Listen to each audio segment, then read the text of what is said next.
up, you guys? Welcome back to my channel, and if you're new here, just welcome. My name is Gemma Jade, but today I am rebooting a video that I've already done in the past. The reason for this, as I explained previously in a couple of my other videos, is that I've gotten a lot more equipment since then, and I've gotten a lot better at doing this. I was a little embarrassed by a lot of my videos. I know you guys are going to be like, oh, you didn't have to be, but it's something that I really wanted to do. I'm trying to add more information into the videos I'm rebooting though, so you guys aren't watching the same thing over and over again.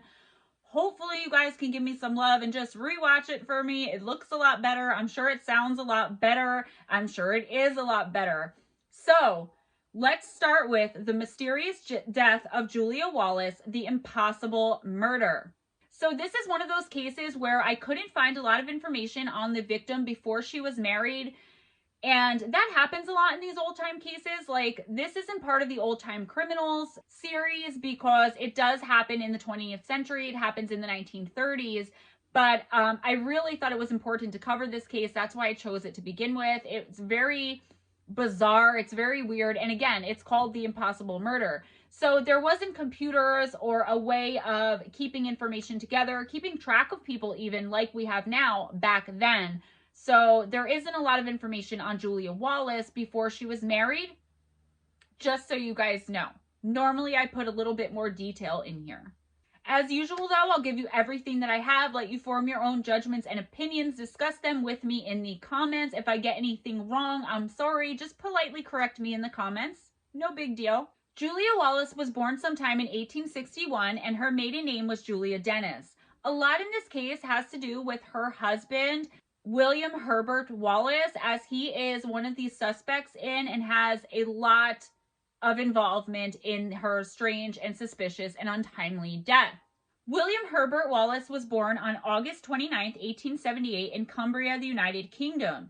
He spent most of his life training to be and then working as something called a draper. From what I understand, a draper is somebody who specializes in buying and selling cloth, like but not limited to the cloth used to make drapes from overseas. He traveled all around the world for this job, but in 1907, due to some problems with his kidneys, and those problems are unspecified, he decided to return back to home in the United Kingdom. The travels were causing him major health problems having to do with his kidneys, so he was kind of forced to return back home. In 1911, William switched careers and started working for the political Liberal Party in Harrogate in North Yorkshire, UK.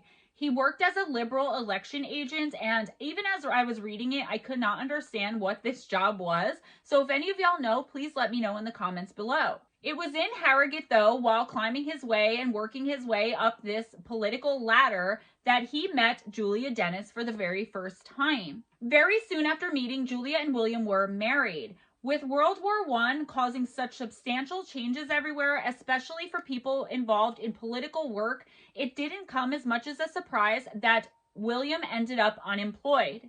He was informed by his superiors that his assistance and work was no longer needed as his position had become obsolete.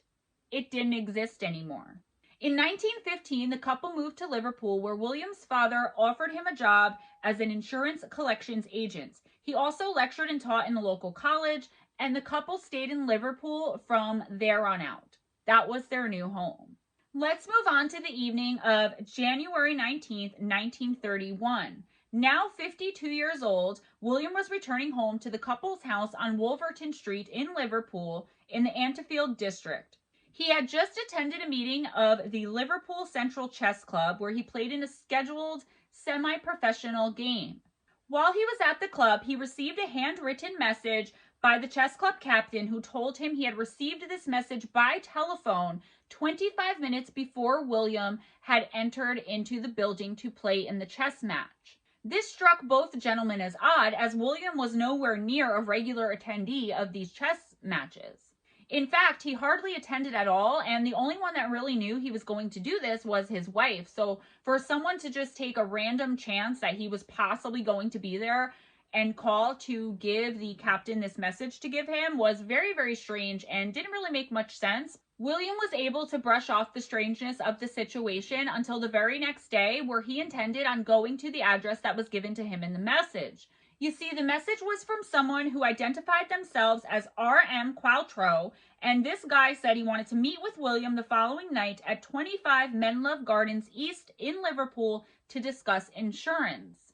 I'm not sure how unusual this would have been for William, who was an insurance claims agent, to have an appointment set up like this, for someone to want to conduct business in this kind of shady way. But remember, this was a depression, so I'm sure anytime William had the opportunity to make any kind of money, discuss any kind of business, he would take it probably without another thought.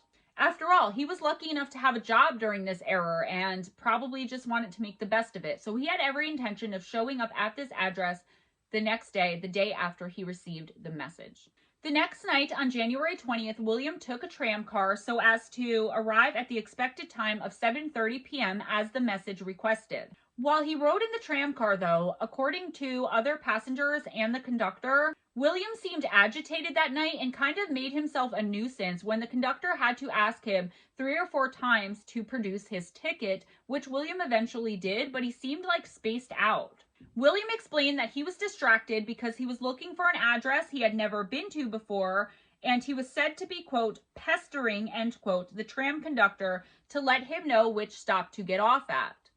He was being very loud about giving out this information as well. Also, right before exiting the tram car, William made it a point to turn around and say very, very loudly to the tram's driver, quote, "I am a complete stranger around here," end quote. After making this seemingly random statement, William stepped out of the tram and onto the street. This was when he allegedly realized there was no Menlove Gardens East, as the address was 25 Menlove Gardens East. Since he had already gotten off the tram car and it would be a few minutes before another one came to pass, he decided to ask a policeman walking his beat where this address was, if this address existed. The policeman said that it did not, and William still went on to ask a person running a newspaper stand if the address existed, even though the policeman had told him it didn't, and even though he pretty much knew it didn't. And the guy at the newspaper stand told him again, no, there is no Menlove Gardens East. It also came out later that William seemed to be making it a point to tell not only the guy who was running the newsstand, but also the police officer the specific story of why he was looking for Menlove Gardens East, that he had gotten this random message, this weird phone call at this chess club that he hardly attends, the whole thing he went over with the policeman instead of just asking for the address, hearing it didn't exist, and moving on. He even asked the policeman and the news vendor if they had ever heard of a fellow named Qualtrough, to which they both replied no. William had even paid a visit to 25 Menlove Gardens West, and when no one there knew what he was talking about, didn't know a Qualtrough, knew nothing about the letter, he decided to leave and still wander around looking for Menlove Gardens East, even though he was already told by a policeman who knew the area very well, because that's where his beat was, a news vendor, the people at Menlove Gardens West, and just knowing by now that it didn't exist, he still wandered around for about 45 minutes before he gave up and decided to go home. Upon returning home at around 8:45 p.m., William was not able to get in his front door as it was locked. He was banging on the door and screaming for his wife, Julia, to come and answer the door for him. However, she wasn't answering, so he decided to go around the back of the house. I don't know why he didn't have a key to his own door. That's a question I have never found an answer to, so I don't know. I know that's probably what you're asking. William's neighbors, John and Florence Johnson, were heading out for an evening when they saw William trying to kind of break down the back door and get in. When they asked him what he was doing, he explained that he wasn't able to get into neither the front door nor the back door, and they both seemed to be locked from the inside. While his neighbors looked on, William once again tried the back door, and this time he was successful at gaining entry. When he walked into his house expecting to see his wife, Julia, William got the shock of a lifetime. He found her brutally beaten to death and laying face down on the floor in their living room. Upon seeing this, William very calmly turned around, walked back out to the waiting neighbors and said, quote, "Oh, come and see, she's been killed," end quote. When the Johnsons headed into the house, they saw Julia laying there with her head bashed in front of the fireplace and blood spattered everywhere. They were absolutely horrified. William was then said to have muttered almost inaudibly, quote, "They finished her. Look at her brains," end quote. The Johnsons later reported that while William sounded extremely calm given the circumstances, he was ghostly pale in appearance and shaking almost uncontrollably. As the Johnsons stood there in shock and horror, wondering what to do next, William continued to search the house room by room with nothing but his dimly lit lamp light. Whether he was looking for an intruder who may still have been there, this person who must have murdered his wife, or to see if there were signs of robbery is unknown. He did find evidence of a burglary, but even that was a bit strange. William noticed that Julia's purse sat undisturbed on the counter and it did have money in it. Then he saw that a flour container that he kept in the cupboard, which he put all of the money from all of his insurance collections into, and it was kind of hidden in the back of this cupboard, that had been gone through. However, out of the entire container that was filled with money, only 4 pounds was taken. No one knows exactly how much money was in there, but rumor has it was a lot. And you'd think, especially during a depression, a thief would take everything. The money in Julia's purse, any expensive jewelry, items, belongings, all of the money from the cupboard. This was so strange to me, and it never stopped bothering me. Why did they only take 4 pounds? William seemed to be just wandering around his house in a state of shock at this point, so his neighbor John Johnson decided to take charge. He told William and his wife Florence to stay put while he ran and got the doctor and the police and brought them back to the Wallace residence. 25 minutes later, the first of many policemen descended upon the Wallace residence. It's important to note here that the Merseyside Police Department was in kind of a state of disarray when this murder took place. Due to a major strike in 1919, more than half of the police department was terminated or quit. This left whoever was left to have to perform duties that they were nowhere near qualified to do and that they didn't want to do. Things that were not in their job description or their pay rate. A lot of them weren't anywhere near qualified enough to perform the duties being asked of them. And cases were getting bungled left and right. The first to arrive at the scene were a Captain Williams and a Sergeant Breslin. These two did an immediate cursory search of the inside of the residence and the immediate outside area, and they said it seemed to them that though a few things were strewn about, it seemed like the house was mainly still in order. Upon further examination, though, underneath Julia's body, the police found a partially burnt Macintosh coat, which they didn't know had the killer dropped or had Julia been wearing it. This also makes no sense. Ask her husband. I don't know what a Macintosh coat is, but I know that my husband would know if I owned a coat that was there underneath my body, my dead body. Is this Gemma's? Yes or no? Is this Macintosh coat Julia's, William? But apparently either he didn't know or they didn't ask, and he never said anything because they had no idea where this coat came from. Was it Julia's or did it get dropped by the burglars? During the next hour, a reporter from the local paper came not just to get the story, but also to double as the police photographer. And this was not the only person here that was wearing 2 hats. Also attending the scene was a man named John McFall, and he was a lecturer of forensic medicine at a nearby college, but he was there this night to fill the role as, quote, forensic expert, end quote, as their regular guy had been dismissed during the aforementioned strike. Combined with everything else that was going on, like men doing jobs that they weren't qualified for, that wasn't their job title, that they had no idea how to do and had no business doing, especially during a murder investigation, McFall didn't even establish a time of death for Julia. None was ever established. Obviously, establishing time of death would have been a vital piece of information and extremely important in solving the case. Based on the body's stiffness, McFall decided that the time of death was 8 p.m., which was 45 minutes before William had returned home. However, even in 1931, determining time of death based on rigor mortis alone was considered out of date, although that's exactly what the college professor / forensic expert for the night, McFall, did. Therefore, the time of death was never considered accurate because the way it was determined wasn't credible. A more thorough examination of Julia's body determined that she had beaten about the head and face with a large object, severely beaten. Most of the damage was done to her ear, with her brain and brain matter spilling out of the left side of her skull. The blows and other wounds were thought to be inflicted as she lay face down on the floor in front of the fire, and in addition to the partially burnt Macintosh coat, Julia's dress was also singed. Detective Superintendent Hubert Rory Moore was next on scene, coming directly from a local pub and reeking like whatever alcohol he had been consuming that night. So, drunk as a skunk, Detective Superintendent Hubert Rory Moore shows up. Detective Moore immediately set his sights on William as the prime suspect. However, he wasn't sure because of a string of recent burglaries had plagued that exact area within a few blocks for the past couple of months. So there was a history of burglaries in this area. Had it been these people who were committing these crimes and something went wrong and they ended up murdering Julia, did she fight back? Did she catch them by surprise? But Moore also had a great suspicion of William right from the beginning. The press had dubbed whoever was committing these crimes, quote, the Ansfield housebreaker, end quote. Very original. One thing everyone on scene agreed on is that this frenzied attack would have left the perpetrator covered in blood.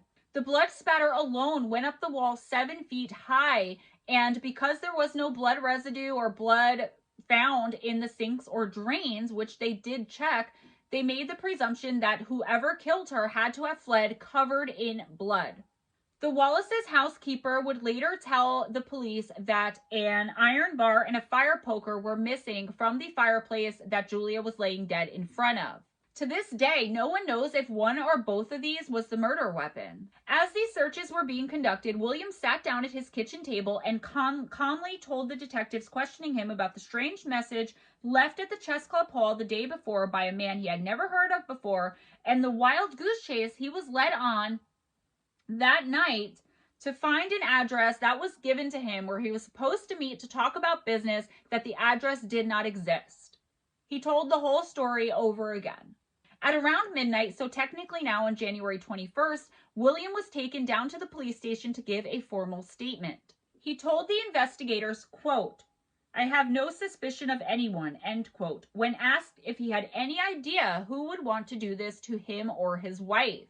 During the next few weeks, the police continued to follow leads and search for new evidence. The police ended up obtaining information from a switchboard operator who told them that the call to the chess club of the person leaving the message for Wallace that night was made just 400 feet away from their home on Wolverton Street.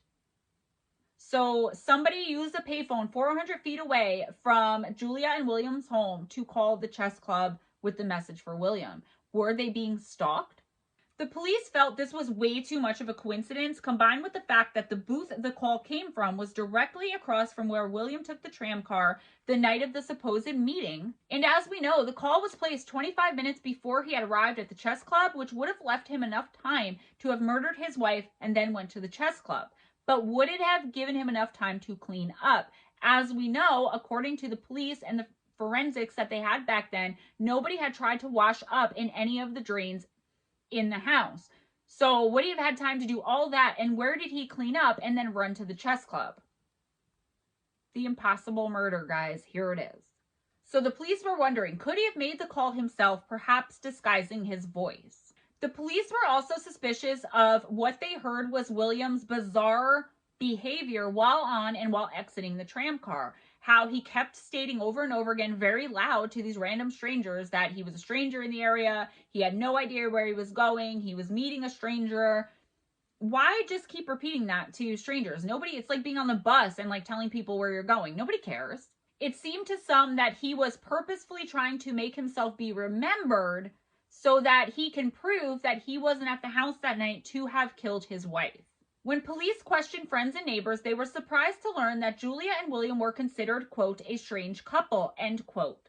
He was constantly complaining of kidney troubles to anyone who would listen, and she was described as, quote, fussy, end quote, and peculiar, end quote. A former friend, and they didn't have many people who weren't described as former friends, said the couple's relationship was, quote, lacking in feeling and strained, end quote. Basically, by all accounts, Julia was a difficult woman, a nag, and very hard to please. Did William become sick of her and snap? The Johnson told investigators that they thought it very strange that when they first saw William struggling to gain entry into his house, but the very second they appeared, quote, the door magically opened, end quote. Perhaps Wallace was making sure he would have witnesses when he discovered the body. Despite William being the prime suspect, it looked like the timing of everything, his alibi, was working in his favor. He was placed by many witnesses on the tram car going towards Menlove Gardens at around 7:06 p.m. This was a big deal because quite a few people came to state that they saw Julia alive at around 6:30, 6:45 p.m. So based on the timeline, William would have only had about 15 minutes to commit the murder, clean himself up, get on the tram car. The timing just didn't fit. The police were so desperate to prove that William had plenty of time with just the 15 minutes that they had a young police officer reenact the series of events in that short amount of time. However, many saw that there were a lot of flaws in what the police were doing. The main one was they had a young, healthy, vibrant police officer, and William was 52 years old, ailing with health problems, kidney problems. So obviously the officer was going to be a lot faster than William was. Also, he was an elderly insurance agent, not a physically fit, trained police officer. It seemed that whoever this Qualtrough guy was, whether purposely or not, he ended up giving William an ironclad alibi. And this surprised me and took me aback when I first realized it. Because at first I thought this person was going to be trying to frame William, but it turned out that he had, by sending William on this wild goose chase, gave William an ironclad alibi. There's no way he could have done it. So that leads everyone to believe, including a little bit myself, was William Qualtrough. In a lot of people's opinions, William kind of had to have done it. Why else would someone bother sending an elderly man on a wild goose chase just to murder his elderly wife? He was old. He was sickly. She was old. I mean, would it really have taken that much to take her down? Just get him out of the house? I don't know. And what was this? Some kind of mastermind who pulled off the perfect crime? No murder weapon, no witnesses. How are both doors locked from the inside if the intruder wasn't inside the house? How does that even happen? Did the intruder have a key, but yet William didn't have a key to his own house? This is why it's called impossible murder. There was no evidence of forced entry. There was no evidence that anyone had come through a window. There was no glass shattered, no windows broken, nothing. There was literally nothing. As one British-American Hollywood screenwriter of the time named Raymond Chandler once said about this case, quote, "The Wallace case is the nonpareil of all murder mysteries. I call it the impossible murder because Wallace couldn't have done it, and neither could anyone else," end quote. Despite there being no real evidence at all, William Wallace was not too long after charged with the murder of his wife, Julia Wallace. His trial started in April of 1931 and very quickly ended with a guilty verdict just 4 days later. The prosecution argued that, to save time, William must have committed the murder completely naked except for the partially burnt Macintosh coat found underneath the victim to save on the time it would have taken him to clean himself up afterwards to get ready to get to the tram car. So essentially, he wore the coat, buttoned up tight, killed her, then took the coat off, threw it underneath her as though she had been wearing it, and then went and got dressed because he had no blood on him. I don't know what a Macintosh coat is. I'm going to have to look it up. Does it cover your face too? Does it cover your hands? Doesn't make sense. Even that doesn't make sense. This made quite the impression on the jury, though, as it was super salacious. Nobody had even thought of anything like this at the time. That someone would go through that to murder their wife, you know? What evil and diabolical thinking on William's part. The defense went more with facts and evidence, though, mainly focusing on the time frame that would make it completely impossible for William to have done this himself. They brought in all the witnesses, including the police officer, to testify on William's behalf about seeing him that night and at what time and where he saw him. So they even had a police officer confirming his alibi, along with the news vendor, the tram car conductor, and a couple people that were on the tram car. William testified in his own defense, and he was very calm, cool, and collected as he recounted the same story about being given the message, being sent on the wild goose chase, getting lost, stopping the police officer, wandering around for 45 minutes. He told everything in a calm and concise manner. He came off, though, as impassive and even meek sometimes when on the stand. Although a little bit of nervousness did come through during the cross-examination when he was answering, I mean, that would rattle anybody, I think. He kept his composure throughout and refused to allow the aggressive interrogations of the prosecution to fluster him at all. Many people still to this day believe that that's actually what got William convicted, was that he was too calm, too collected, and he came off as self-assured and cocky, arrogant. I mean, we know it wasn't facts and evidence that got him convicted because the prosecution didn't have any. All they had were theories, wild conjecture, and maybes, and a desperate need to close this case of this violent and brutal murder against an older woman. Despite the general feeling in the courtroom that the prosecution didn't make a case for William's guilt at all, and the judge even summing up favorably towards William and the defense, William was convicted of the brutal murder of his wife Julia with no evidence at all. None. William was given a chance to speak to the judge and convince him why he shouldn't be hanged for this crime. The court clerk stated, quote, "You, William Wallace, have been convicted of murder upon the verdict of a jury. Have you anything to say why sentence of death should not be passed upon you in accordance with the law?" End quote. William calmly and simply responded with, quote, "I am not guilty. I cannot say anything else." End quote. I just don't get it. I mean, they didn't even go into, like, did he hire somebody, which makes the most sense to me? I don't know. Judge Robert Alderson Wright then sentenced William to the mandatory sentence of death by hanging, although reluctantly. It was obvious to those in the courtroom that day and to those who later spoke with him that he really was not entirely convinced of William's guilt. The execution date was set for just a month later in May of 1931. As we've seen with my old-time criminal cases and the older cases I covered in America and the UK, both, there was very little to do about killing someone by death penalty, right? About hanging someone or however they did it. However, William was successfully able to appeal his conviction. Sometime in the month after William was convicted, a judge in the Court of Appeals made an unprecedented and unheard of move by overturning William's whole conviction due to lack of evidence. Justice Gordon Hewitt of the Court of Criminal Appeals in London stated of his decision that the case against William Wallace, quote, "was not proved with that certainty which is necessary in order to justify a verdict of guilty. The result is that this appeal will be allowed and this conviction quashed." End quote. Wallace was set free that very day and walked out of the courtroom a free man.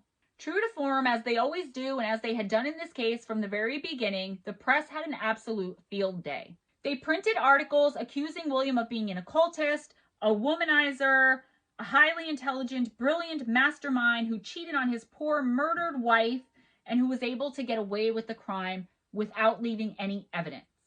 They spoke as if William's guilt was an absolute fact and he somehow just luckily got off. They sensationalized it. They seemed to delight in the entire ordeal because, after all, that's going to sell more papers, painting him that way, instead of an innocent man who was almost convicted and lost his life.